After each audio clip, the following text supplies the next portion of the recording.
तो गाइस अगर आप भी DUSL के फर्स्ट सेमेस्टर के स्टूडेंट हैं तो आपको पता होगा आपका कल थ्योरी का एग्जाम है बिजनेस लॉ सब्जेक्ट का, ठीक है। तो आपका एग्जाम है ना, तो आज आपको मैं इंपॉर्टेंट क्वेश्चन ही बताने वाला हूँ और आपको मैं ना एक समरी देने वाला हूँ हर चैप्टर की, ताकि आपको कम से कम समय में ना हर चैप्टर का एक ओवरव्यू मिल जाए और हर चैप्टर को आप वो कर लो, आप समझ जाओ हर चैप्टर में क्या है। क्योंकि आप हर चैप्टर को पढ़ने बैठोगे, हर चैप्टर आपसे पढ़ा नहीं जाएगा इतने कम समय में, आप थ्योरी रीडिंग नहीं कर सकोगे सबकी। तो मैं ना हर चैप्टर की ना पहले सबसे थ्योरी बता दे रहा हूँ हर चैप्टर की, हर चैप्टर में क्या क्या थ्योरी है, आप क्या क्या बोलना चाह रहा है वो पूरा चैप्टर, मैं वो इन्फॉर्मेशन आपको बताऊंगा ना जो आप पूरा चैप्टर 2-3 दिन लगा के जो पढ़ते होगे ना, वो मैं एक आपको 10 मिनट 15 मिनट लूँगा सारे चैप्टरों की। मैं थ्योरी बता दे रहा हूँ आपको, इंपॉर्टेंट क्वेश्चन बता दे रहा हूँ और समरी बता दे रहा हूँ, क्या क्या इंपॉर्टेंट टॉपिक बता दे रहा हूँ, ठीक है। और ये तो मैं पहले समरी बताऊँगा और उसके बाद मैं आगे वीडियो में बताऊँगा आपको इंपॉर्टेंट क्वेश्चन जो प्रीवियस ईयर में आए हैं, ठीक है। तो इन दोनों कॉम्बिनेशन आप कर लोगे ना तो आपको काफ़ी अच्छा एक स्कोर करने का एडवांटेज मिल जाएगी और आप काफ़ी अच्छा स्कोर कर सकोगे, ठीक है। काफ़ी अच्छी नॉलेज आप कम से कम टाइम में गेन कर लोगे मेरे अगर बात सुनोगे तो, ठीक है।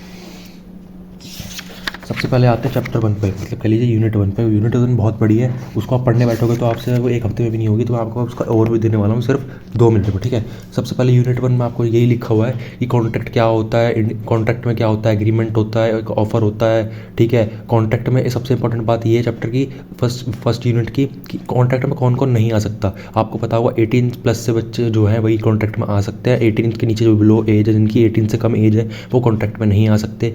जो दिमागी रूप से सही नहीं है, साउंड नहीं है, जिनका साउंड ब्रेन नहीं है, मतलब कह लीजिए दिमागी रूप से सही नहीं है, वो कॉन्ट्रैक्ट में नहीं आ सकते, ठीक है। ये कॉन्ट्रैक्ट में नहीं आ सकते और सिर्फ वही आ सकते हैं जो 18+ की एज है, ठीक है, जिनकी। और कॉन्ट्रैक्ट जो है ना कंसिडरेशन पे चलता है, कंसिडरेशन और क्या होता है ना, पैसे से ही कॉन्ट्रैक्ट चलता है, ठीक है ना। ऐसा कोई कॉन्ट्रैक्ट अगर आपके क्वेश्चन पेपर में आ जाए कि किसी ने अपनी कार बेची और आपने कार के एक्सचेंज में उसको सोना दे दिया, गोल्ड दे दिया, तो वो कॉन्ट्रैक्ट में नहीं आएगा। आपको पहले बता देता हूँ, वो एक्सचेंज ऑफर हो गया, ठीक है। आपने एक सामान लिया, एक सामान दिया, वो एक्सचेंज में आ गया। कॉन्ट्रैक्ट जो होता है ना उसमें पैसे का लेन देन होता है, ठीक है। जैसे उसने आपको कार दी तो आप उसके अगेंस्ट में आप उसको पैसा दे रहे हो, ठीक है। ये आता है कॉन्ट्रैक्ट के अंदर, ठीक है। और जब ऐसा कॉन्ट्रैक्ट होता है ना जिसमें एक आपने सामान दिया और सामने वाले ने आपको पैसा दिया है, ठीक है, तो ये कॉन्ट्रैक्ट होता है। इसको ना लॉ भी रिकॉग्नाइज करता है, मतलब लॉ आपकी सपोर्ट करता है। अगर आपने आगे जाके कुछ भी कॉन्ट्रैक्ट में हुआ, सामने वाला धोखाधड़ी कर दे, भाई आपने पैसा दे दिया, आपको कार नहीं दे रहा, या गलत कार दे दी, उसने आपको खराब कार दे दी, तो आप लॉ के पास जा सकते हो कि भाई साहब मैंने पूरा कॉन्ट्रैक्ट कराया था, मैंने उसको पैसे दिए थे, अब इसने गलती करी है, इसने मेरे साथ चीटिंग करी है, तो आप लॉ से अपनी सपोर्ट मांग सकते हो, लॉ आपकी हेल्प करेगा। पर अगर आपने ऐसे करा हुआ कि भाई उसने कार दिया, आपने उसको गोल्ड दे दिया, पैसे का लेन देन कहीं भी नहीं हुआ है, तो आप भाई लॉ से जाके कुछ नहीं कर सकते।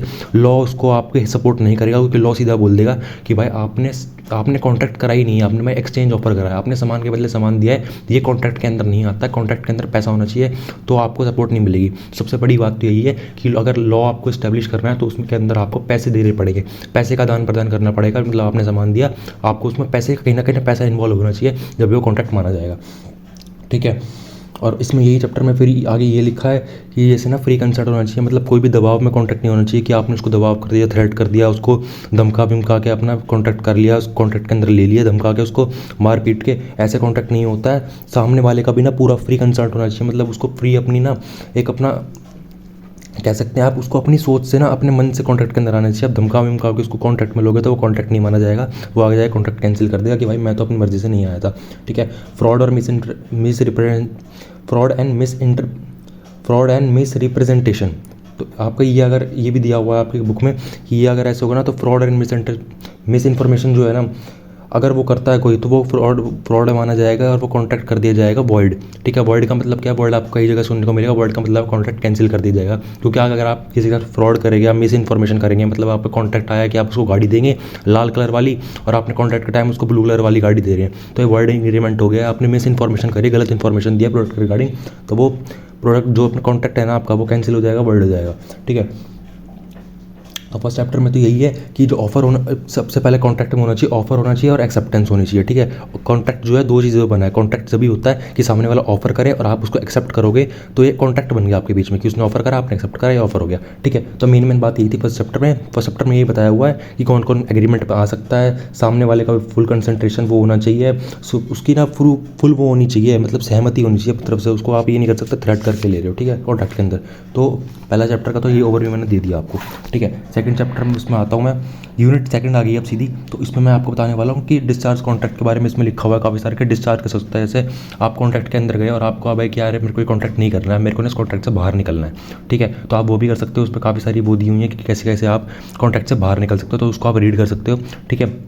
उसमें रेमेडीज़ दी हुई है ब्रीच ऑफ कॉन्ट्रैक्ट की आप। और अगर इसमें ये काफ़ी इंपॉर्टेंट टॉपिक है ये कि अगर आप कॉन्टैक्ट में आए और सामने वाली पार्टी ने आपका कोई जैसे अपना ना काम परफॉर्म नहीं किया, मतलब कह लीजिए कि सामने वाले से आपने कॉन्टैक्ट करा हुआ था कि भाई मेरे घर में आज शादी है, मेरे को चाहिए 20 लीटर मिल्क चाहिए मेरे को, ठीक है, और सामने वाले ने भाई दिया ही नहीं आपको मिल्क, तो आप शादी में तो वो हो गया ना भाई, आप कहाँ से लाओगे मिल्क एक में 20 लीटर, तो आपका लॉस हो गया, वहाँ पे आपकी बेइज्जती होगी। तो वहाँ अपना आप ब्रीच ऑफ कॉन्ट्रैक्ट के तहत आप उससे क्लेम मांग सकते हो, ठीक है, क्लेम पूरा मांग सकते हो उससे, कोर्ट में जाकर आप पूरा क्लेम मांग सकते हो कि भाई इसकी वजह से इसने अपना जो काम है ऑब्लिगेशन जो है वो परफॉर्म नहीं किया, उसकी वजह से मेरे को लॉस हो गया, इसकी वजह से मेरे को लॉस सफ़र करना पड़ा। या एक एग्जांपल आप इसका ये भी ले सकते हैं कि आपने किसी से कॉन्टैक्ट करा हुआ था कि भाई इसको ना 20 लीटर मिल्क देना था आपको, ठीक है, देना था आपको, और ठीक है उसको लेना था, उसने कॉन्टैक्ट कर दिया, पर आप जब देने गए उसने मना कर दिया, भाई 20 लीटर मिल्क लेने से मना कर दिया उसने, ठीक है। अब आप क्या करेंगे, आपका 20 लीटर मिल्क भाई आपने देने गए, आपने उसने लिया नहीं, अब आप मिल्क तो ख़राब हो जाएगा, वो तो ख़राब होने वाली आइटम है, वो 1-2 दिन में ख़राब हो जाती है, तो अब एकदम में 20 लीटर मिल्क बेचोगे कहाँ पे, ठीक है, तो आपका यहाँ पे ख़राब हो जाएगा मिल्क, तो आप उससे ना क्लेम मांग सकते हो, सीधे जाकर ना कोर्ट में जाकर उससे क्लेम मांग सकते हो कि इसकी वजह से इसने अपना परफॉर्म नहीं किया, जो उसने कहा था कि मैं आपका मिल्क लूँगा, इसने हमारा मिल्क परचेज़ नहीं करा, एंड में रिफ्यूज़ कर दिया, उसकी वजह से मेरा मिल्क ख़राब हो गया और 20 लीटर के मुझे पैसे चाहिए, तो कोर्ट आपको पैसे दिलाएगा उसके, ठीक है। तो उसमें यही दिया हुआ है कि अगर कोई ब्रीच करता है कॉन्ट्रैक्ट तो उसकी रेमेडीज़ क्या है, उससे आप क्या क्लेम कर सकते हैं, ठीक है। थर्ड चैप्टर में आप जाएंगे तो उसमें कॉन्टीजेंट कॉन्ट्रैक्ट और क्वासी कॉन्ट्रैक्ट के बारे में लिखा हुआ है, तो इसको आप पता है कैसे पढ़ सकते हैं, आप सीधा चैप्टर खोलेंगे ना, या वो चैट जीपीटी पे जाइए या जेमिनी एआई पे जाएंगे, तो आप जाके वहाँ पे सीधा लिखिए explain contingent contract in simple words with example, ठीक है, तो वो कॉन्ट्रैक्ट आपको समझा देगा, मतलब एआई है पूरा समझा देगा कि क्या क्या कॉन्ट्रैक्ट है, आपको पढ़ने की जरूरत नहीं है, बुक से पढ़ेंगे आपको समझ नहीं आएगा, क्योंकि बुक में अलग लैंग्वेज लिखी है, आपको उसको अंडरस्टैंड करने में टाइम निकल जाएगा, और इतना टाइम यहाँ पे है नहीं, तो आपको जाना सीधा कॉन्टीजेंट कॉन्वेंट पे, वहाँ पे लिखना है गूगल वो जेमिनी एआई पे या चैट जीपीटी, आप लिखेंगे ना क्वासी कॉन्ट्रैक्ट या कॉन्टीजेंट कॉन्ट्रैक्ट, तो अपने आप वो आपको एक्सप्लेन कर देगा क्या क्या कॉन्ट्रैक्ट होता है, एग्जाम्पल जरूर ले लेना उससे, ठीक है, एग्जाम्पल से बड़ी जल्दी समझ आता है लॉ का सामान, ठीक है। लॉ आप पढ़ने जाएंगे, आप डेफिनेशन पढ़ेंगे, आपको समझ नहीं आएगा, तो कोई भी आपको समझ रहा है ना एआई से कुछ भी समझना, तो उससे एग्जांपल जरूर ले साथ के साथ, ताकि आपको एग्जांपल से ना बड़ी जल्दी समझ आ जाता है कि क्या कहना चाह रहा है आपका क्वेश्चन, मतलब क्या डेफिनेशन है, तो आप ये लिखेंगे तो आपको डेफिनेशन दे देगा। तो थर्ड चैप्टर है, जो थर्ड लेसन है, इसमें यही इंपॉर्टेंट है, कॉन्टीजेंट कॉन्ट्रैक्ट और क्वासी कॉन्ट्रैक्ट, ठीक है, इसको आप दोनों को पढ़ लेंगे। उसके बाद आपकी आ जाती है यूनिट थर्ड के अंदर फर्स्ट चैप्टर होता है चैप्टर 4 जिसे कहते हैं। चैप्टर 4 में आपको ये करना है contract of indemnity, contract of guarantee, contract of bailment and pledge, ठीक है, और कॉन्ट्रैक्ट ऑफ एजेंसी। ये मैंने 4 से 5 टॉपिक बताए हैं, आपको लग रहा होगा बड़ा भाई बहुत सारा बता दिया, कैसे पढ़ेंगे आखिर दिन में, बहुत ईजी सामान है, बहुत ईजी टॉपिक है।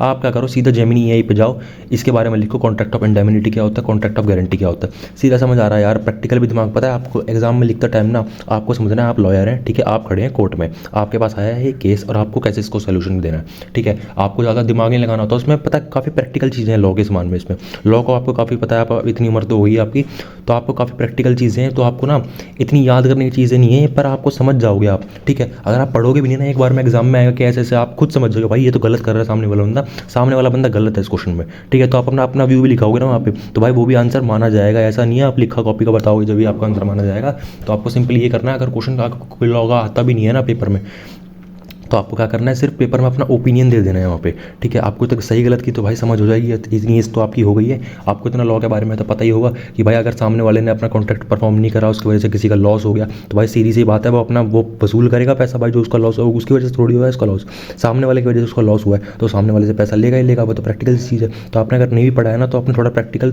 दिमाग लगाओगे ना, आपका क्वेश्चन हो जाएगा, ठीक है। आपको ये समझना है मैं लॉयर हूँ, मैं कोर्ट में खड़ा हूँ, ठीक है, मेरे पे ऐसा केस आया, अब मैं इसका सोल्यूशन क्या दूँ, तो ना अगर आपको कोई क्वेश्चन आता भी नहीं ना, आप ये मैटर नहीं करता आपका सही ओपिनियन है नहीं ओपिनियन है, अपना ओपिनियन वहाँ दे के वहाँ लिख दो एज पर माई ओपिनियन, और जो भी है ना आपका लिख दो, वो ये मैटर नहीं करता, अपनी कॉपी का पढ़ा नहीं पढ़ा, अपना ओपिनियन लिख के आ जाओ, वहाँ पर भी मार्क्स दे देगा भाई एग्जामिनर, उसको भी समझाएगा भाई थोड़ी बहुत नॉलेज तो बंदे में है, प्रैक्टिकल दिमाग है, ठीक है। तो सीधा जेमिनी पे जाके आपको लिखना है कॉन्ट्रैक्ट ऑफ इंडेमिनिटी को एक्सप्लेन करना है सिंपल वर्ड्स में, ठीक है, वो कर देगा एग्जांपल के साथ, बड़ा इजी आ जाएगा आपको, 1 मिनट 2 मिनट लगेगा एक्सप्लेन करने में, आप समझ जाएंगे। तो मैंने 5 टॉपिक बताया, contract of indemnity, contract of guarantee, contract of bailment and plays and contract of agency.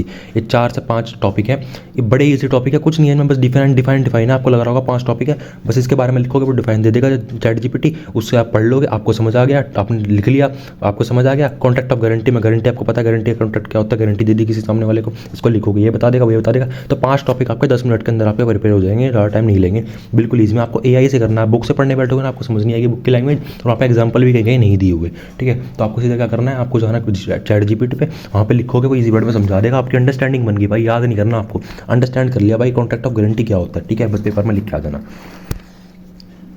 अगली मैं बात करता हूँ लेसन नंबर 5 की, जो है यूनिट 4 का, ठीक है, सेल ऑफ गुड्स। सबसे इजी चैप्टर यही है आपका, ठीक है। सबसे पहले मैं आपको उसका ओवरव्यू दे देता क्या होता है। कॉन्ट्रैक्ट ऑफ सेल जो होता है ना, उसके अंदर ना एक होता है बायर और एक होता है परचेजर, मतलब दोनों एक ही बात हो गई है। तो एक होता है सेलर और एक होता है बायर, ठीक है। एक बंदा उसमें कॉन्ट्रैक्ट में सेल कर रहा होता है गुड्स, और एक बंदा होता है जो परचेज कर रहा होता है। इसमें सेल ऑफ गुड में ना भाई वही गुड सेल हो सकते हैं जो कि लीगल माने गए हैं गवर्नमेंट के तहत, ठीक है। कोई इलीगल सामान, आपको ड्रग्स व्रग्स आप डील नहीं कर सकते, वो कॉन्ट्रैक्ट ऑफ सेल के अंदर नहीं आएगा। या कोई भी सामान या प्रॉपर्टी कॉन्ट्रैक्ट ऑफ सेल के अंदर नहीं आती है, कॉन्ट्रैक्ट ऑफ सेल के अंदर नहीं आती प्रॉपर्टी, कि आपने प्रॉपर्टी दे दी।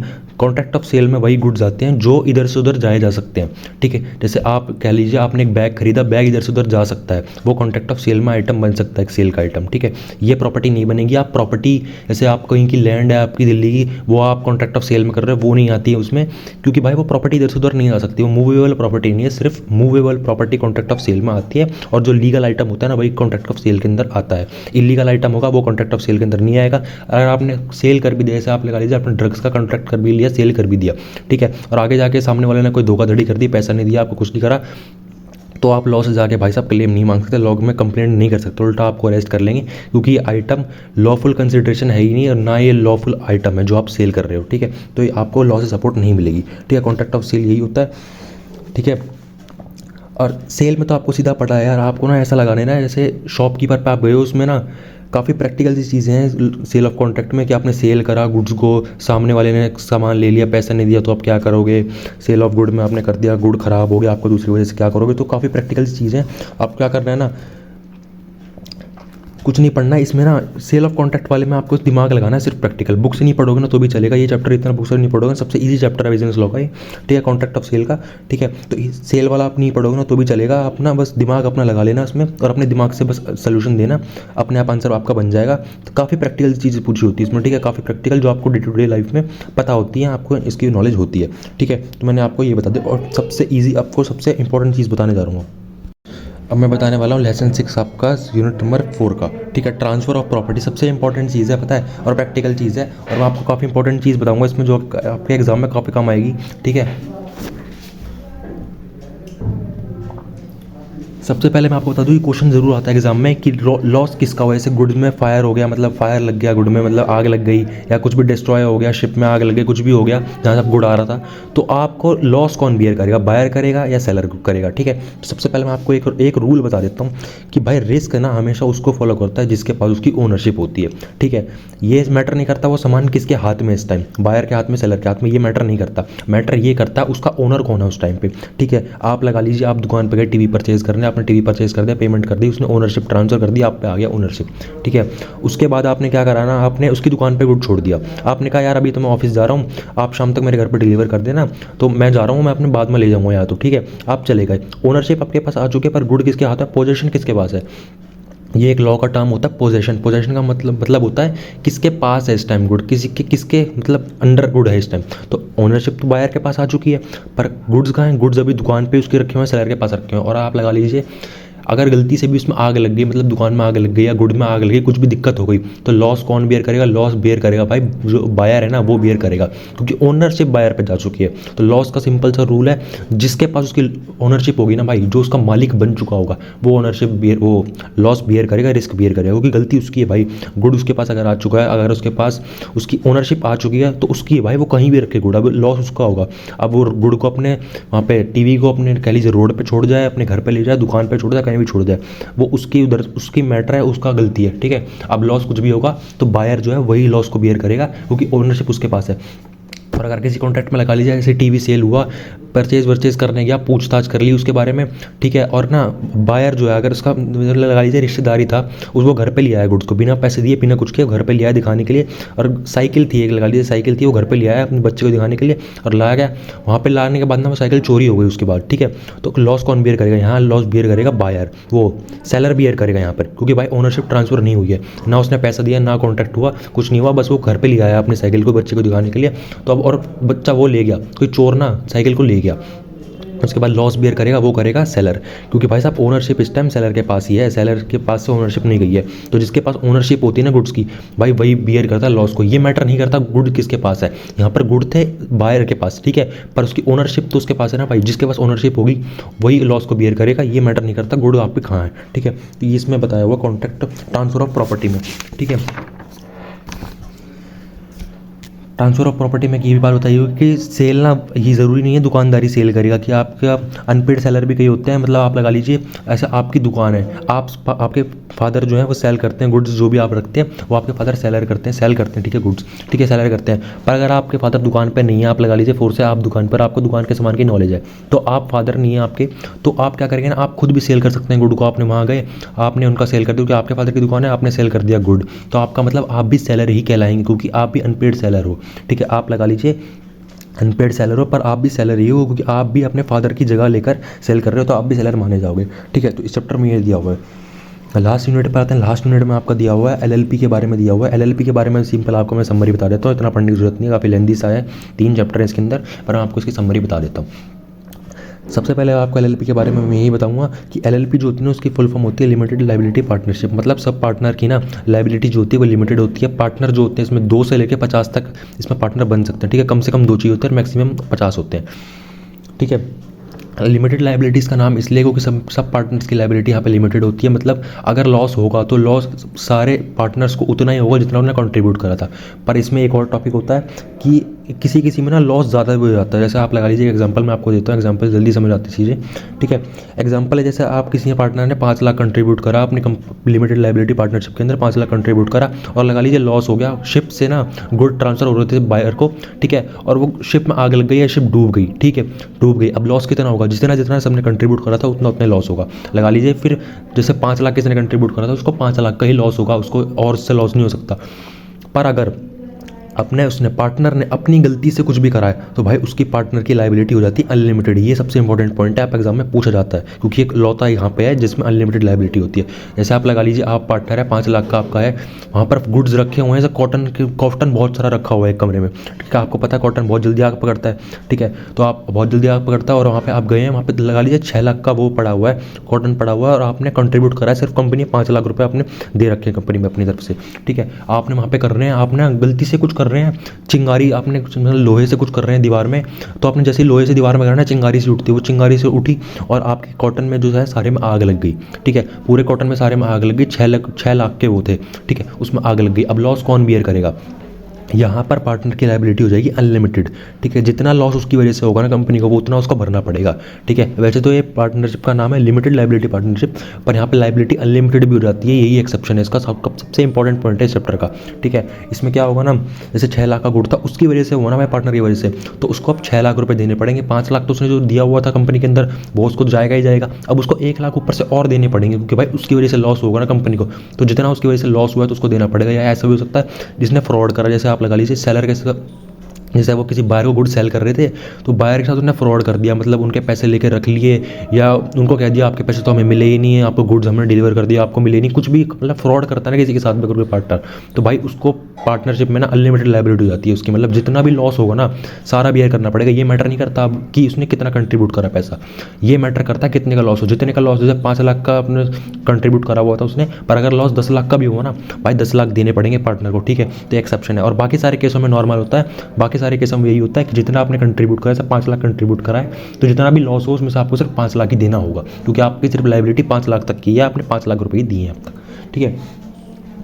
और मैं इसमें कुछ प्रोसेस दिए हुए हैं, काफ़ी इंपॉर्टेंट, ये भी बता सकता हूँ मैं आपको, हर एग्जाम में ना इसके प्रोसेस ज़रूर पूछे जाते हैं। सबसे पहले मैं आपको प्रोसेस बता रहा हूँ कौन से आपको याद कर लेने हैं, पढ़ लेने हैं, समझ लेने हैं, ठीक है। सबसे पहले तो भाई इनकॉर्पोरेशन का एक प्रोसेस होता है कि लिमिटेड लायबिलिटी पार्टनरशिप बनती कैसे है, ठीक है। स्टैब्लिश करने का प्रोसेस तो होता हुआ कि भाई पार्टनर सब आए, पार्टनर सब मिले, सबने जाकर रजिस्ट्रेशन कराई, रजिस्ट्रेशन से आपको सर्टिफिकेट मिल गया, आपने फिर सारी एग्रीमेंट करा, आगे जाके आपने सब करा, पार्टनरशिप डीड बनी आपकी, ये सब होता है ना, तो प्रोसेस आपको ज़रूर याद कर लेना। मैं आपको टॉपिक बता रहा हूँ, ज़्यादा टाइम नहीं लेगा आपका वो प्रोसेस याद करने में, सिंपल सा है। और आपको अगर याद ना भी हो ना भाई, चैट जीपीटी पे जाओ, चैट जीपीटी पे नहीं, जेमिनी एआई पे जाओ, उसमें कैमरा वाला फीचर दिया होता है, उससे फोटो क्लिक करो उस प्रोसेस की पूरी की, एक पेज का प्रोसीजर है वो, ठीक है। उस प्रोसेस का पूरा फोटो क्लिक करके उसको भेज दो और लिख दो वहाँ पे एक्सप्लेन इन सिंपल वर्ड्स, वो अपने आप आपको एक्सप्लेन कर देगा कि आपका प्रोसेस में क्या लिखा हुआ है, आपको सिंपली समझ आ जाएगा। बहुत ही ईजी सा प्रोसेस है, क्या क्या करना होता है, प्रोसेस आप याद कर लीजिए, काफ़ी इंपॉर्टेंट प्रोसेस है।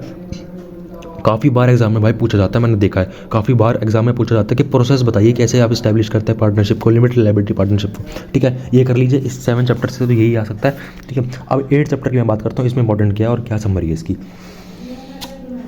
पार्टनर कौन बन सकता है लिमिटेड लायबिलिटी पार्टनरशिप का, ठीक है। पार्टनर के लिए वही एग्रीमेंट है कि भाई साहब आपका दिमागी रूप से आप सही होने चाहिए, ठीक है, साउंड माइंड होना चाहिए आपका, आपकी 18+ एज होनी चाहिए, ठीक है। आप जब भी पार्टनर बन सकते हो, कम से कम पार्टनर 2 होते हैं, ज़्यादा से ज़्यादा पार्टनर 3, वो 50 होते हैं, ठीक है।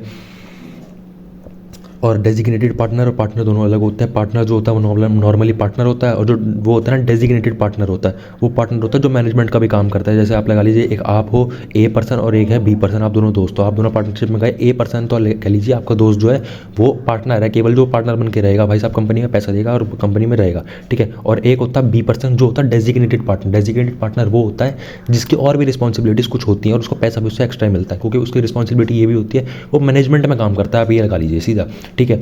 एक पर्सन जो होगा वो तो अपना काम पैसा देगा, काम चलेगा उसका आराम से, और एक बंदा होता है ना वो मैनेजमेंट में काम करता है, मतलब आप लगा लीजिए पूरी पार्टनरशिप को मैनेज कर रहा है, सारे लीगल जो भी काम हो रहे हैं कर रहा है, इनकम टैक्स भर रहा है, कंपनी का जो भी काम हो रहा है ना, कंपनी का मैनेजमेंट का काम कर रहा है, वो होता है डेजिग्नेटेड पार्टनर। और एक नॉर्मल पार्टनर होता है वो कुछ नहीं करता है काम, वो बस अपना पैसा देता है और कंपनी चलाता है, ठीक है,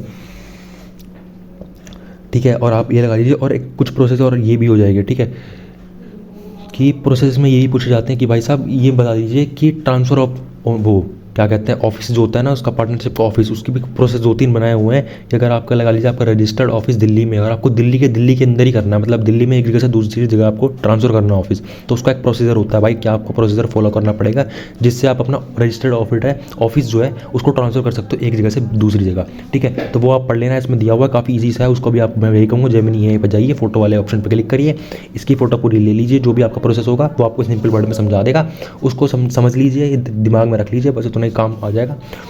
अपने वर्ड्स में लिखाना, ज़्यादा उसमें लीगल झाड़ने की ज़रूरत नहीं है, ठीक है। एक प्रोसेस ये होगा, और एक प्रोसेस ये होगा कि आप ये बता दीजिए कि जैसे एक स्टेट से दूसरे स्टेट में अगर आपको रजिस्टर्ड ऑफिस अपना ट्रांसफ़र करना है तो आपको क्या करना होगा, ठीक है। जैसे आप लगा लीजिए आपका दिल्ली में और आपको करना है भाई हरियाणा में, मेरे को वो करना है अपना ना हरियाणा में जाकर ऑफिस में सेटल करना है, अब यहाँ दिल्ली में नहीं करना, तो आपको ना एक स्टेट से आप दूसरे स्टेट जा रहे हो, तो उसके लिए आपको भी प्रोसेस फॉलो करना होता है, वही प्रोसेस दिया हुआ है बुक में, काफ़ी ईजी सा है, उसको भी मैं सेम कहूँगा, पढ़ लीजिए, जल्दी जल्दी हो जाएगा, ज़्यादा टाइम नहीं लेगा। जो मैं चीज़ें बता रहा हूँ ना भाई, मैंने काफ़ी इंपॉर्टेंट समरी तो आपको बता दी है, जो आप काफ़ी दिन 1 महीना लगा के पढ़ते हैं ना, मैंने सारी समरी इंपॉर्टेंट बता रहा हूँ यहाँ पे, तो आपको काफ़ी हेल्प हो जाएगी, उससे काफ़ी एग्जाम में आप लेके आ सकेंगे, ठीक है। और बाकी मैंने बता ही दिया, अगर आप कुछ भी समझ नहीं आए, आप चैट जीपीटी वो जेमिनी एआई खोलिए, उसकी फोटो वाले फोटो पर क्लिक करिए, फोटो लीजिए और अपने आप आपको सिंपल वर्ड में आपको समझा देगा और आपको समझ आ जाएगा, ठीक है। और आप लगा लीजिए एजेंट भी होता है पार्टनरशिप में ना, एजेंट भी होता है जिसमें ना एक पर्सन जो है सबके ऊपर वो काम करता है, मतलब सबके तहत में काम करता है। जैसे आप लगा लीजिए आप 10 पार्टनर है, 10 पार्टनर के अंदर ना आपका एक एजेंट है उसमें, तो एजेंट जो होगा ना वो आप 10 पार्टनर के बिहाफ पे काम करेगा। जैसे आप लगा लीजिए कि एक कॉन्ट्रैक्ट है, कॉन्ट्रैक्ट के अंदर आप सबके साइन चाहिए होंगे, 10 पार्टनर हैं, हम 10 के साइन चाहिए होंगे कॉन्ट्रैक्ट के अंदर, पर वो एजेंट जो होगा ना वो 10 के साइन नहीं लेगा, वो अगर आपने उसको एजेंट बना रखा है सबने मिलजुल के, तो क्या करेगा ना, आप 10 के साइन ना करके वो अपना एक साइन कर देगा ना, तो उससे काम चल जाएगा, क्योंकि आपका सबका म्यूचुअल एजेंट है वो, ठीक है। वो आपके बिहाफ पे काम कर सकता है, वो सेल भी आपके बिहाफ पे कर सकता है, ठीक है, आपसे बिना पूछे कर सकता है, क्योंकि वो एजेंट है आप सबका, वो आपके बिहाफ पे सब सेल कर देगा, परचेज कर देगा, सब कॉन्ट्रैक्ट में आ जाएगा अकेला, ठीक है, आपके उस पर। तो ये हो गया। अब आते हैं लेसन 9 जो आपका लास्ट चैप्टर है, ठीक है। तो इसकी भी मैं आपको समरी बता दूं, तो इसमें ज़्यादा पढ़ने की ज़रूरत नहीं है, इसमें सिर्फ आपको मैं 1-2 चीज़ बताऊंगा क्या आप कर सकते हैं, ठीक है। सबसे पहले वाइंडिंग अप, मतलब बिज़नेस बंद करने का एक प्रोसेस है, मतलब प्रोसेस है आप कह लीजिए, आप बंद कैसे होता है, वो काफ़ी सिंपल सा है यार, आपको ना 5 मिनट में पूरा समझ आ जाएगा, आपको बस उसकी फोटो लेके भेजना है, उस पर अपने आप आपको समझ आ जाएगा, आप बुक से पढ़ेंगे तो भी समझ आएगा वाइंडिंग अप क्या होता है, मतलब बिज़नेस बंद करने का भी एक प्रोसेस होता है, ठीक है। वो आपको समझ आ जाएगा, उसको आप पढ़ लेना, 5 मिनट में समझ आ जाएगा आपको पढ़ के, ठीक है। उसके बाद आपको ये बताऊँगा वाइंडिंग अप कैसे हो सकता है, मतलब कंपनी बंद कैसे कैसे हो सकती है, ठीक है। कंपनी बंद देखिए, एक तो आप अपने आप कर सकते हैं, आपको यार हम तो बैंकरप्ट हो गए, हम पे पैसा नहीं बचा, इंसॉल्वेंट हो गए, अब हमको कंपनी नहीं चलानी, तो आप बंद कर सकते हैं कंपनी। एक ये रीज़न हो गया कंपनी बंद करने का। एक आप कर लीजिए कि आप गवर्नमेंट आपको कंपनी बंद कराती है, ठीक है, आप लगा लीजिए आप फ्रॉड एक्टिविटी में थे, आप मतलब दुश्मन कंट्री के साथ कॉन्टैक्ट कर रहे थे, दुश्मन कंट्री के साथ आपके सेल कॉन्ट्रैक्ट चल रहे थे, आपकी बातचीत चल रही थी, तो आपको गवर्नमेंट बंद करा देगी, भाई ये लॉफुल नहीं है, इलीगल काम कर रहा है। आप लगा लीजिए पाकिस्तान में कुछ इलीगल काम में ट्रेड कर रहे हैं, तो आपकी कंपनी गवर्नमेंट बंद करा देगी। या आपको बंद करा सकती है फिर कोर्ट बंद कराएगी। क्यों कराएगी? अगर आपने जैसे कंपनी का नाम है, आपने अगर कंपनी का नाम ऊट पटांग रख दिया, मतलब उल्टा सीधा कुछ नाम रख दिया जो कि अच्छा नाम नहीं है, ठीक है, मतलब लगा लीजिए गलत नाम है, मतलब अगर आपने उस कंपनी का नाम ऐसा रख दिया, गलत नाम रख दिया, या कुछ भी टर्म्स एंड कंडीशन फॉलो नहीं करी, इनकम टैक्स फाइल नहीं करा, ये नहीं करा, कोर्ट से सीधा आपको नोटिस आएगा, भाई ये कंपनी का आपको दे रहे हैं 3 महीने का 2 महीने का टाइम दे रहे हैं, आप कंपनी को बंड अप कर लीजिए। तो 3 जरिए होते हैं आपकी कंपनी के बंद होने के, या तो आप खुद बंद कर लीजिए, भाई आपको समझ आ गया हमारी कंपनी प्रॉफिट में नहीं आ रही है, हम बंद कर रहे हैं। दूसरा आपका ऑप्शन आता है कि भाई साहब आपने क्या कराना, कोर्ट से आपको आ गया कि भाई कोर्ट ने आपको देखा भाई आप कुछ भी गलत कर रहे हैं, आपने कंपनी का नाम उल्टा ऊट पटांग रखा हुआ है, या आपने इनकम टैक्स फाइल नहीं कराया, आपने कुछ भी इलीगल आप धंधे पकड़े गए, मतलब किसी ने फ्रॉड का केस कर दिया, आप उसमें पकड़े, कोर्ट बंद करा देगा। और गवर्नमेंट बंद कराएगी जब आप किसी एक्सटर्नल ट्रेड में, इलीगल ट्रेड में फंस जाएंगे। कोर्ट और गवर्नमेंट का बात जरूरी एक ही होती है, दोनों को एक ही लगा लीजिए आप, एक ही में लिखाना कि 2 तरीके से बंद हो सकती है कंपनी, या तो आप खुद करें, या आप इलीगल आइटम करते, कुछ इलीगल ट्रेड करते फंसे, या आप लगा लीजिए इनकम टैक्स फाइल नहीं करा, आपने कुछ भी गलत करा, तो वो कोर्ट अपने आप आपको बंद करा देगी। तो 2 तरीके से आपकी कंपनी बंद होती है। इसमें सिर्फ यही था मेन इंपॉर्टेंट, ठीक है। तो वाइंडिंग अप का आपको ये आ गया, ठीक है। और आप ज़्यादा आपको पढ़ना है ना, तो आप उसमें भी कर सकते हैं यार, चैट जीपीटी में जाके इजी आप करना। आपको पता है इस समय क्या करना है, इस समय आपको बुक से बिल्कुल नहीं पढ़ना, बुक से पढ़ने जाओगे ना भाई बिल्कुल समझ नहीं आने का, ठीक है। मैंने अपना भी करके देखा था ये, बुक से पढ़ने जाओगे एंड टाइम में बिल्कुल समझ नहीं आएगा, पहले प्रेशर है आपको, कल एग्जाम है आपको और आपको बिल्कुल समझ नहीं आएगा। तो आप क्या करना है, जो भी आपको टॉपिक लग रहा है ना भाई इंपॉर्टेंट है, जो मैंने बताया है आपको समझ नहीं आ रहा है बुक से, सीधा जेमिनी में जाकर फोटो खींचो उसकी, वो अपने आप सिंपल वर्ड में समझा देगा। मैंने भी ऐसी पढ़ी हुई है भाई बिजनेस लॉ, बिल्कुल 1 नंबर समझ आती है, ऐसे कोई टीचर से पढ़ने की जरूरत नहीं है। जेमिनी एआई सबसे बेस्ट है यहाँ पे, ठीक है। ये तो होगी इसकी बात। अब मैं बताने वाला हूँ आपको कि आपका जो है ना प्रीवियस ईयर के पेपर में आपको दिखाने वाला हूँ, उसकी मैं आपको नॉलेज देने वाला हूँ। सबसे पहले रुकिए 1 सेकंड रुक जाइए।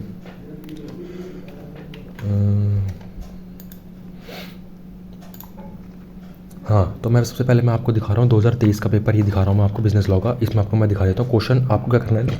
वैसे तो मैं देखो सोल्यूशन मैं अपने अभी बता दूंगा कुछ कुछ के, तो पर आपको क्या करना है ना, अगर आपको किसी का सोल्यूशन चाहिए ना, आपको लेना है स्क्रीनशॉट, और वो जेमिनी एआई में जाके इसको स्क्रीनशॉट को सीधा पेस्ट कर दो और सीधा वहाँ पे लिख दो एक्सप्लेन इन सिंपल वर्ड, आपको क्वेश्चन का आंसर मिल जाएगा बाई चांस अगर आपको आंसर नहीं पता है तो, ठीक है ना। जैसे कि मैंने क्वेश्चन बताया और मैंने इसका आंसर नहीं बताया, तो आप क्या करना है आपको इसका आंसर जानने के लिए, आप ये नहीं आप भाई ढूंढ रहे हो कॉपी में ढूंढ रहे हो, ऐसा मैं नहीं है आपको ढूंढने का।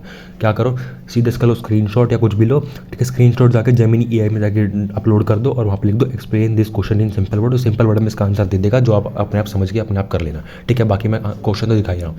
सबसे पहले क्वेश्चन भाई यही आया आपका, a voidable contract remains valid till it is rejected, ठीक है।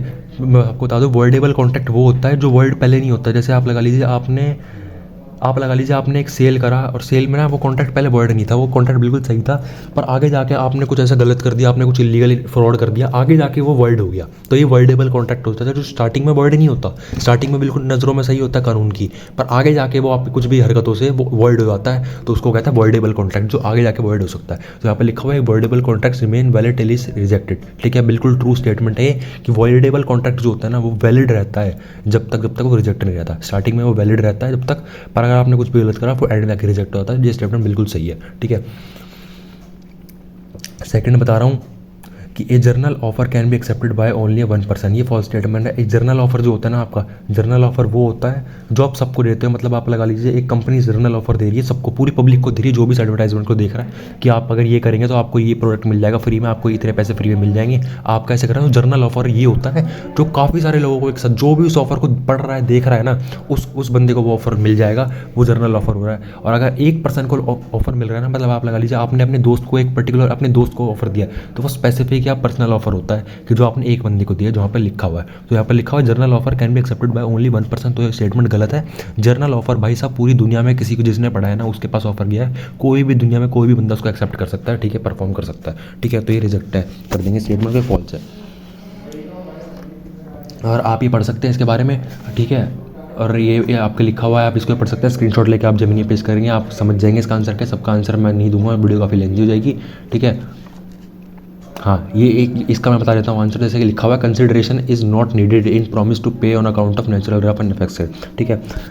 कंसिडरेशन भाई आपने, जैसे आप लगा लीजिए आपका लड़का है, आप फादर हैं, आपका लड़का है और आपके लड़के से आपने प्रॉमिस करा कि तू अगर 10th क्लास में अच्छे मार्क्स से पास हो जाएगा तेरे को मैं बाइक ला के दे दूँगा, ठीक है, आपने ये करा, मैं बाइक ला के दे दूँगा तेरे को, ऐसा कुछ दे दूँगा, आपने करा, और आप उसने 10th पास कर दी, और आपने अगर उसको वो भी नहीं कराना भाई, बाइक नहीं भी थी, तो भाई वो कॉन्ट्रैक्ट के अंदर नहीं आता है, क्योंकि भाई वो out of love, out of affection आपने करा था ये, कि आपने बस ऐसा कॉन्ट्रैक्ट करा था कि आपके घर वालों से आप जो भी कॉन्ट्रैक्ट करते हो ना, वो कॉन्ट्रैक्ट नहीं माना जाता है, वो ऐसे ही बस प्रॉमिस माना जाता है, जो कि फुलफिल हो ना हो उसका कोई वो नहीं होता, ठीक है। तो यहाँ पर लिखा हुआ consideration is not needed in promise to pay on account of natural left, तो बिल्कुल ट्रू स्टेटमेंट है कि कोई ज़रूरत नहीं है कि अगर आप उसको कॉन्ट्रैक्ट परफॉर्म करो ना करो, आपका बच्चा भाई कोर्ट में तो नहीं जाएगा, कोर्ट में जाके बोलेगा मेरे पापा ने भाई मेरा कॉन्ट्रैक्ट करा था और उसने फुलफिल नहीं करा, मेरे को साइकिल नहीं दिलाई, बाइक नहीं दिलाई, तो वो कॉन्ट्रैक्ट बिल्कुल ऐसे नहीं हो सकता। तो स्टेटमेंट बता दिया मैंने इसका answer. Mayor silence is not fraudulent, बिल्कुल सही स्टेटमेंट है कि साइलेंस को फ्रॉड नहीं समझ सकते आप, ठीक है। फ्रॉड जब भी होगा जब आपको गलत इन्फॉर्मेशन देगा, वो जब भी फ्रॉड हो सकता है। जैसे आप लगा लीजिए कि आप साइकिल खरीदने गए, साइकिल के दोनों टायर पंचर थे, अगर उसने वो बोला, उसने बताया नहीं पंचर है उसके बारे में, ठीक है, उसने ये बोल दिया कि ये साइकिल का टायर पंचर नहीं है, सही है टायर, ठीक है, उसने अगर ये बोल दिया ना तो ये फ्रॉड हो गया भाई। साइकिल का टायर पंचर थे, उसने गलत बोल के बोल दिया भाई पंचर नहीं है, ये फ्रॉड हुआ। पर अगर साइकिल का टायर पंचर है, उसने कुछ बोला ही नहीं भाई उसके बारे में, वो आपने देखा भी नहीं उसको, उसने बोला भी नहीं, आप ले गए, तो फ्रॉड नहीं माना जाएगा भाई, क्योंकि उसने कुछ गलती नहीं करी अपनी तरफ से, उसने ना बोला सही है साइकिल का टायर, ना उसने ये बोला कि साइकिल का टायर खराब है, ठीक है, उसने बस ये आपको साइकिल दिखाई है, तो ये फ्रॉड में नहीं आएगा। फ्रॉड में जब भी आता है जब आप अपनी तरफ से कुछ गलत इन्फॉर्मेशन दे रहे हैं, अगर आपने कुछ गलत भी है, आपने उसके बारे में बोला नहीं, तो वो फ्रॉड में नहीं आएगा, क्योंकि आपने तो कुछ गलत बोला ही नहीं भाई, आपने मतलब कुछ बोला ही नहीं। साइकिल का टायर फटा हुआ था पर आपने बोला ही नहीं फटा हुआ है, ठीक है, तो आपने फ्रॉड नहीं करा यहाँ पे, आपने बोला ही नहीं था कभी इसका साइकिल का टायर सही भी है, तो ये कॉन्ट्रैक्ट सही होगा, ठीक है। और आपको ये आ जाएगा, अब इसको पढ़ सकते हैं, इसका आंसर भी आप ढूंढ सकते हैं, ठीक है, ईजी से क्वेश्चन है। उसके बाद मैं आ जाता हूँ आगे, इस वाले पे आ जाता हूँ। हाँ, जैसे कि एक ही आपको बी पार्ट दिख जाएगा, एक आर्टिफिशियल ज्वेलरी वाले का बिजनेस था लंदन में, उसने क्या करा ना, बी से प्रॉमिस कर लिया, परचेज कर लिया उसका बिजनेस, उसको बोल दिया भाई मैंने तेरे से आपका बिजनेस परचेज कर लिया और अब तुम ना आर्टिफिशियल ज्वेलरी का बिजनेस अब लंदन में कहीं भी नहीं कर सकते 2 साल के लिए, ठीक है। और अगर उसने कुछ साल समय बाद ना अपना बिजनेस दोबारा शुरू कर दिया, तो अब क्या क्या हो सकता है, क्या बी बचा सकता है उसको, बी रोक सकता है, क्या कर सकता है। तो आपको सिंपल एक बात बता दूं मैं आपको, जैसे आप लगा लीजिए आपने अपने दोस्त से दुकान लिए, खरीदी, ज्वेलरी की दुकान खरीदी, और आपने खरीदी ना, तो आप उसको ये अगर बोलते हो कि भाई आप 2 साल तक तू नहीं खोलेगा, जैसे आप लगा लीजिए आपके दोस्त का नाम चेंज, भाई बंदा था वो, मतलब उसकी दुकान काफ़ी फेमस थी, उसका नाम दुकान का काफ़ी फेमस था, अब वो कहीं और दुकान खोलेगा भाई, कस्टमर वहाँ चले जाएंगे, तो आपने उसकी दुकान परचेज करी, तो आप अपना बिजनेस बचाने के चक्कर में उसको बोलोगे भाई अब तू कहीं दुकान नहीं खोलेगा 2 साल तक, आप तू जैसे मैंने लगा ली दिल्ली में मैं करा, मैं उसको बोल दूँगा भाई 2 साल तक अब तू दिल्ली में यहाँ मेरे एरिया में दुकान नहीं खोल सकता, ताकि मेरे कस्टमर मेरे पे ही आए, कहीं तेरा नाम देख के तेरे पे चले जाएंगे दोबारा, अगर तू कहीं और दुकान खोल लेगा तो उसने अगर बोला ना कि भाई 2 साल तक तो कोई दुकान नहीं खोल सकता दिल्ली में, तो वो नहीं खोल सकता। अगर उसने खोली है ना तो भाई, तो आप उस पर केस ठोक सकते हो, क्योंकि आपने एग्रीमेंट करा हुआ है इसके साथ कि आप अगर कहीं भी तो दुकान खोलता है तो तेरे को हम केस मारेंगे, क्योंकि आपने पहले एग्रीमेंट करा हुआ है कि 2 साल तक तो कहीं भी दुकान नहीं खोल सकता, वो नहीं खोल सकता। और उसने अपना, अगर उसने दुकान खोल भी ली है तो आप उस पर केस कर सकते हो और आप क्लेम मांग सकते हो उस पर, ठीक है। और सेकंड क्वेश्चन ये, एक contract is not a discharge just because it has become difficult, ठीक है, सबसे बिल्कुल कॉन्ट्रैक्ट बिल्कुल सही बात है कि कॉन्ट्रैक्ट डिस्चार्ज ये नहीं हो सकता कि डिफिकल्टी हो गई, भाई डिफिकल्टी कुछ नहीं होती कॉन्ट्रैक्ट में, डिफिकल्टी है तो आपको परफॉर्म करना पड़ेगा उसकी, वो आपका काम है। कॉन्ट्रैक्ट इम्पॉसिबल जब होता है, परफॉर्म जब नहीं कर सकते जब भाई इम्पॉसिबल ही होगा परफॉर्म करना। जैसे आप लगा लीजिए आपने कहा कि भाई आपको मैं एक गुड दूंगा जब मेरे पे आ जाएगा, अगर आप पे गुड आया ही नहीं प्रोड्यूसर की तरफ से, मैन्युफैक्चर की तरफ से, तो आप तो गुड दे नहीं सकते, तो वो इम्पॉसिबल हो गया, आप तो गुड दे नहीं सकते, आप अपनी तरफ से इम्पॉसिबल है, तो वो कॉन्ट्रैक्ट कैंसिल हो सकता है। पर आप ये लगा लीजिए ऐसे कैंसिल नहीं होगा आपका कॉन्ट्रैक्ट कि आप कहेंगे कि भाई साहब कि मैंने कॉन्ट्रैक्ट करा और कॉन्ट्रैक्ट में यार मेरे को सामान ढूंढना पड़ेगा, डिफिकल्टी है, डिफिकल्टी कुछ नहीं, आपको परफॉर्म करना पड़ेगा, ठीक है, तो आपको परफॉर्म करना पड़ेगा, उसमें उसकी कोई भी गलती नहीं होगी, ठीक है। तो मैंने आपको ये भी क्वेश्चन दिखा दिया है, डिफिकल्टी से कॉन्ट्रैक्ट कैंसिल नहीं होता, मैं आपको पहले बता दे रहा हूँ। जैसे कोई भी काम करने में डिफिकल्टी है वो कॉन्ट्रैक्ट कैंसिल नहीं होगा, कॉन्ट्रैक्ट कैंसिल जब होगा जब इम्पॉसिबल हो गया काम परफॉर्म करना। जैसे आपको मैंने अभी एग्जाम्पल दिया था, अगर वो काम इम्पॉसिबल हो गया परफॉर्म करना, हो ही नहीं सकता है, वो परफॉर्म हो ही नहीं सकता वो काम, तो आपका कॉन्ट्रैक्ट जो है कैंसिल हो सकता है। पर ऐसा नहीं है भाई डिफिकल्टी आ रही कॉन्ट्रैक्ट को परफॉर्म करने में तो कैंसिल कर देंगे, ऐसा नहीं होता कि भाई मेरे को गुड ढूंढना पड़ेगा जब मैं सेल करूँगा, ये नहीं है भाई, गुड ढूंढना पड़ेगा वो तेरी गलती है, वो तेरा वो है, डिफिकल्टी से कॉन्ट्रैक्ट कैंसिल नहीं होता। कॉन्ट्रैक्ट कैंसिल होता है जब आपने बिल्कुल भी इम्पॉसिबल हो जाए, मतलब आप पे तो भाई वो सामान है ही नहीं तो आप सेल कर ही नहीं सकते, वो तो इम्पॉसिबल होगा जब भी कैंसिल होता है, तो ये भी बात है। तो specific performance as a remedy for breach of contract, ये भी बिल्कुल सही होता है, specific performance contract of remedy होती है, ठीक है, जिसमें ना कोर्ट कभी कभी ना ऐसे ऑर्डर कर देता है कि स्पेसिफिक परफॉर्मेंस आपको ना करनी पड़ेगी आपको। जैसे आप लगा लीजिए आपने किसी को सेल करने को कुछ कहा था कि भाई मैं आपको ऐसे सेल करूँगा, और आपने उसको सेल नहीं करा, उसकी वजह से उसको कुछ लॉस हो गया, पर आपको आप ये नहीं कर सकते। आपने कोर्ट ने आपको अगर नोटिस दिया कि आपको भाई ये काम परफॉर्म करना पड़ेगा, आप पैसे मत दो क्लेम में इसके। कई बार ऐसे होता है ना कि आपने क्लेम मतलब परफॉर्म नहीं करा और आपने उसका जो भी वो नुकसान हो गया था आपकी वजह से, आपने वो नुकसान पे कर दिया।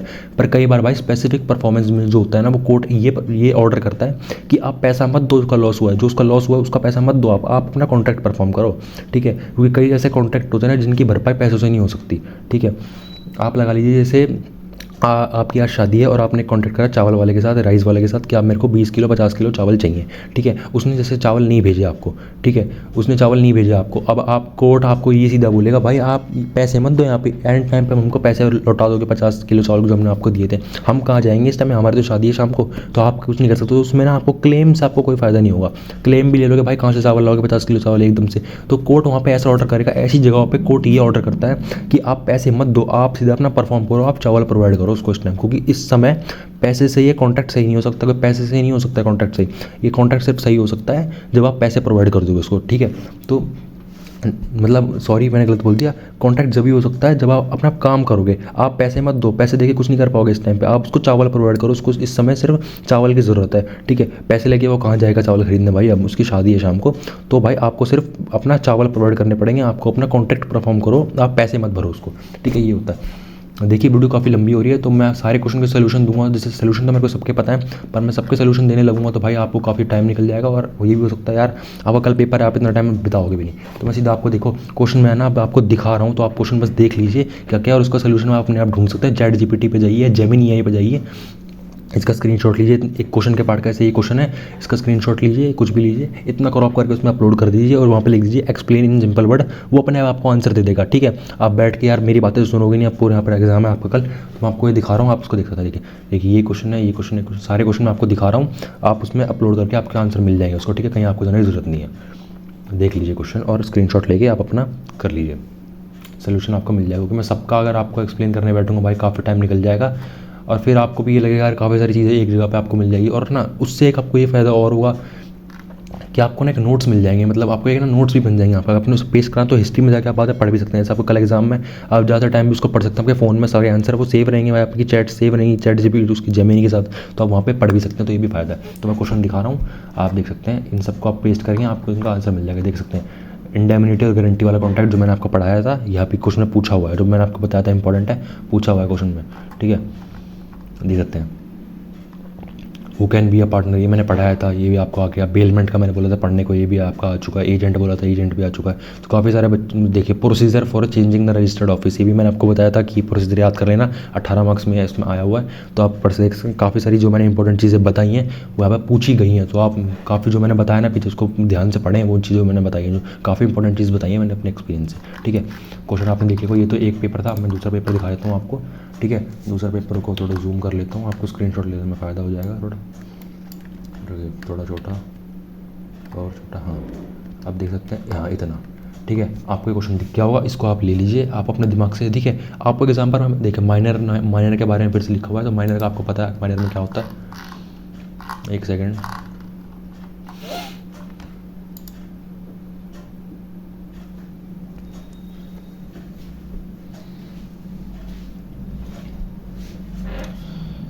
भाई यार तू कट मर पाएगा बीच में वीडियो के। तो ये क्वेश्चन आपको दिख रहे होंगे, आप इनका स्क्रीनशॉट लेके जेमिनी एआई में पेस्ट कर सकते हैं, उसका आंसर आपको मिल जाएगा, ठीक है। तो जैसे कि मैंने क्वेश्चन दिखा दिया है, स्क्रॉल करूँगा मैं तो आपको यहाँ पे भी दिख गया है, यहाँ पे ये क्वेश्चन आपके सारे हैं, इसको आप कर सकते हैं, पढ़ सकते हैं, और आपने, ठीक है, आपको इसके आंसर मिल जाएंगे जेमिनी एआई पे ईजिली। आपको कहीं जाने की जरूरत नहीं, गूगल पे सर्च करेंगे आपको आंसर शायद मिलने में डिफिकल्टी हो, पर आप यहाँ से पढ़ेंगे आपको आंसर अब स्क्रीनशॉट लेकर सीधा आपको मिल जाएगा, ठीक है। इंडेमिनिटी गारंटी देखिए दोबारा से पूछा गया, इंडेमिनिटी गारंटी, वो ज्वेलरी वाला मैंने आपको एग्जांपल दिया था, वो भी आपको पूछा गया है। तो मेरी काफ़ी सारी इंपॉर्टेंट चीज़ें पूछी जा रही है एग्जाम में, तो भाई आप इसको ज़रूर पढ़ें, ठीक है। एजेंट बारे में पूछा गया, ठीक है, आपको ये दिख गया है, ठीक है। इसका स्क्रीनशॉट ले लीजिए और राइट टू स्टॉपेज, ये देखिए एलएलपी का प्रोसेस फिर आ चुका है। Discuss the step we followed by the formation of LLP online, देख सकते हैं स्टेप बाय प्रोसीजर जरूर याद करके जाना भाई। देख रहे हो प्रोसीजर कितनी जगह पूछा हुआ है, ये देखो यहाँ भी प्रोसीजर पूछा हुआ है, how can LLP can be incorporated, ठीक है, आपको ये मिल जाएगा। ठीक है, आपको ये आपको दिख गया है, आपको इसका भी स्क्रीनशॉट ले सकते हैं, आपको मिल जाएगा आंसर। इधर भी क्वेश्चन है तो आप ये भी देख सकते हैं, ये रहा आपका क्वेश्चन, ठीक है। यहाँ पर आंसर आपके क्वेश्चन एंड हो गया। मैंने 2 साल के आपके दिखाए हुए हैं, आपको काफ़ी बेनिफिट हो जाएगा इन क्वेश्चनों से। अगर आप इनको पढ़ लोगे तो काफ़ी अच्छा आपको पढ़ने में हेल्प हो जाएगी। और आपको काफ़ी एग्जाम ना रिपीट होता है काफ़ी सारे क्वेश्चन हर साल ना, तो आपको क्या पता आप इनमें से क्वेश्चन प्रीवियस ईयर के प्रिपेयर कर लो। 2 पेपर दिखाए हुए ना आपको, क्या पता आप में ना मेजोरिटी आपके क्वेश्चन आपके रिपीट हो जाए और आपके बेनिफिट हो जाए, आपको पढ़ा हुआ क्वेश्चन आपके एग्जाम में आ जाए। और मैंने इंपॉर्टेंट टॉपिक तो आपको पीछे बताई हैं, आप उनको भी पढ़ लेंगे तो आप काफ़ी अच्छा स्कोर कर जाएंगे। और आपको पता क्या, एग्जाम में लिखते टाइम ना थोड़ा सा ना लॉयर की तरह सोचना है आपको, ठीक है। जो मैंने पहले भी आपको बताया हुआ था कि लॉयर की तरह सोचना है आपको, बैठ के यहाँ पे सोचना है लॉयर की तरह कि क्या यहाँ पे हो रहा है, मेरे पास ये केस आया है, ठीक है। अब मैं यहाँ पे क्या करूँगा, मैं सामने वाले को कहूँगा कि आप गलत हो, आप गलत हो, या नहीं आप गलत हो, आप पैसे दो इसको वापस, आप गुड़ दो उसको वापस। तो आपको ये समझ लेना है, आपको ना आप लॉ तो है सब कह रहे, इतनी उम्र तो आपकी हो गई है तो आपको सही गलत में समझ है, आपको समझ आएगी क्या कानूनी सही है क्या कानूनी गलत है, तो आपको उसकी नॉलेज है। तो आप अगर उसके भी हिसाब से अपना आंसर देंगे ना, अपनी ओपिनियन में वहाँ लिख दीजिए। जैसे आपको आंसर है वो आपको आता भी नहीं है, पर आपको पता है इसका आंसर क्या होना चाहिए, इसका आपका सोल्यूशन क्या होना चाहिए, किसको सज़ा मिलनी चाहिए, किसको क्या मिलना चाहिए, तो आप वहाँ पर लिख दियो एज़ पर माई ओपिनियन। उसके बाद ना अपना ओपिनियन लिख दो कि भाई ये इंसान गलत है, इसने ये गलत करा है, इसने ये सही करा है, इसको ये होना चाहिए, यहाँ पर सज़ा इसको ये होनी चाहिए, इसको पैसे मिलने चाहिए, क्लेम मिलना चाहिए, जो भी है ना एज़ पर माई ओपिनियन लिख के आओगे ना भाई, तो वो भी आपको ओपिनियन से समझ जाएगा भाई, थोड़ा बहुत तो इसमें दिमाग है, लॉ इसमें थोड़ा बहुत दिमाग है, थोड़ा बहुत पढ़ के आया, ठीक है, उसमें भी आपको मिल जाएगा, ठीक है। बस मैं इतना ही कहना चाहूँगा। एंड में यही कहना चाहूँगा कि आप मेरे चैनल को ऐसे एंड में मैं यही कहना चाहूँगा कि आप मेरे चैनल को सब्सक्राइब भी कर सकते हैं, क्योंकि मैं ऐसी और वीडियोस भी अपलोड करने वाला हूँ हर सब्जेक्ट की इंपॉर्टेंट क्वेश्चन की, जो आपको एंड डे में लास्ट डे में हेल्प करेगी। सब्सक्राइब कर लीजिए मेरे चैनल को।